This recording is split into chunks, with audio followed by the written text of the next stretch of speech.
Comenzamos con un nuevo vídeo donde vamos a comenzar a trabajar con lo que es el apartado de tipo de datos.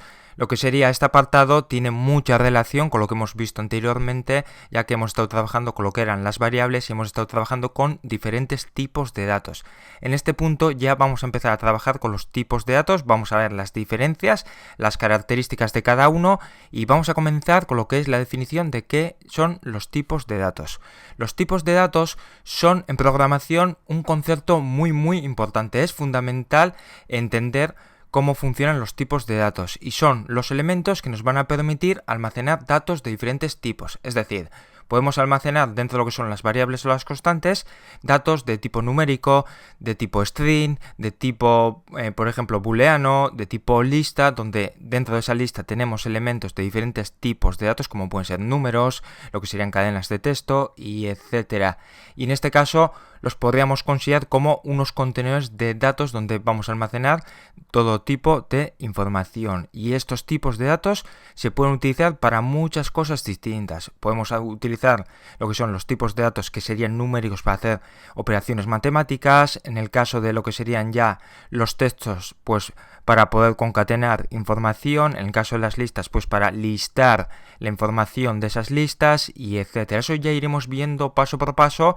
A medida que vamos avanzando, iremos viendo cómo trabajaremos con los diferentes tipos de datos, ya que cada tipo de dato tiene sus características y tendremos que utilizarlo para unos propósitos u otros propósitos. Entonces, ¿qué vamos a trabajar en esta sección? Vamos a empezar con lo que son los tipos de datos, donde vamos a hablar de los datos integrados de forma predeterminada. Veremos las diferentes categorías, donde tenemos la categoría de texto, numérico, secuencial y etcétera. Y luego, en lo que corresponde a cada categoría, se comentará qué tipos de datos nos podemos encontrar. Haremos lo que sería una breve descripción de lo que sería cada tipo de dato y luego ya pasaríamos a lo que es el apartado de obtener el tipo de dato a partir de una variable con un valor ya asignado.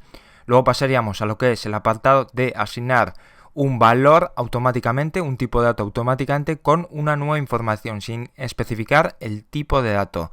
Luego pasaremos a lo que es el siguiente punto, donde sí vamos a especificar el tipo de dato al asignar la nueva información y terminaremos lo que es la sección haciendo lo que es la conversión de los diferentes tipos de datos. Por ejemplo, como hemos visto anteriormente en lo que era la sección de las variables y las constantes, para poder imprimir ya valores de lo que serían, por ejemplo, cuando estábamos con un número y lo que sería un valor de tipo de texto, no podíamos concatenar para poder mostrar esa información. Entonces hemos tenido que convertir lo que sería el entero en un string y eso sería ya el apartado de conversión de tipos.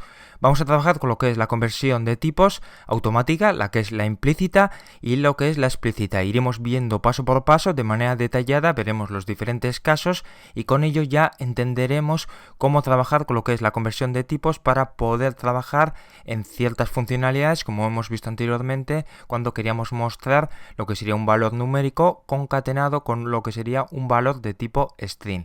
Entonces, con esto, llegados a este punto, vamos a terminar con el vídeo, vamos a pasar a lo que sería la siguiente clase, donde vamos a empezar a trabajar con lo que son los datos integrados de forma predeterminada en los tipos de datos.